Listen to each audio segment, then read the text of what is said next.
नमस्कार, म परशुराम न्यौपाने अनुभवको आधारमा प्रष्ट बोली मान्छे।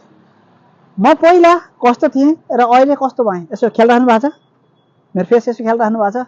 एउटा कपाल नहुँदा त मलाई चाहिँ हजुरहरूले पहिलाको र अहिलेकोमा केही परिवर्तन देख्नु भएको छ भने हजुरले लगाएका गहना, हजुरले लगाएका लुगा, हजुरले लगाएको चप्पलमा पनि यदि ब्याग हातमा राम्रो लिनु भएको छैन भने यस्तै हुन्छ, केही न केही नपुगे जस्तो।